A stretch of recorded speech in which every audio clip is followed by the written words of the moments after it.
Hi, Nikki. Hi, Prashan. So last week, we manipulated and corrected all our text data. Is it ready for analysis now? Not quite. We've only dealt with text. We still have some problems with some of the numbers and the dates, so we're going to need to look at fixing those too. And because text functions are only designed for working with text data, I'm guessing there will be a whole collection of new functions for doing this. You are so right. First up, we're going to look at functions for converting data types. So we're going to convert text to numbers, we're going to convert dates to text, and then we're going to look at how we can convert numbers and text to dates. And this will again help solve the problem of data not being in the correct format.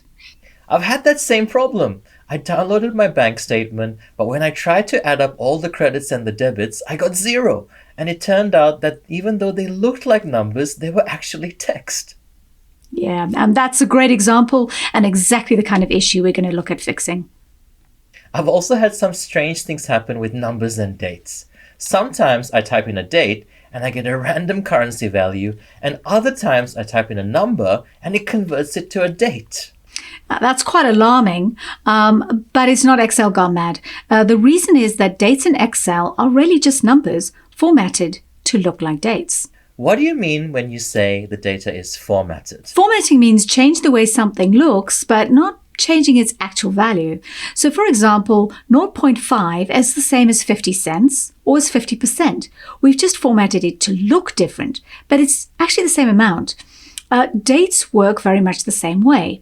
The number 1 is the same as the 1st of January 1900. 2 is the 2nd of January 1900. And so today's date would be equivalent to however many days it has been since the 1st of January 1900. So that means we can't have a date in Excel before the 1st of January 1900. Yeah, exactly. But more importantly, it means we can do arithmetic with dates like we would with numbers.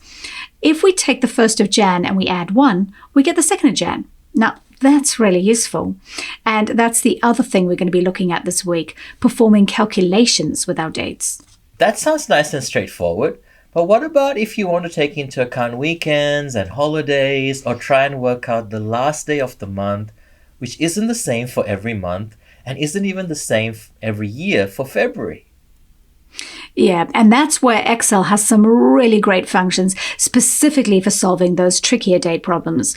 So we're going to be looking at the Workday, Workday International, eDate, and the EO month function, which will solve that last problem you mentioned.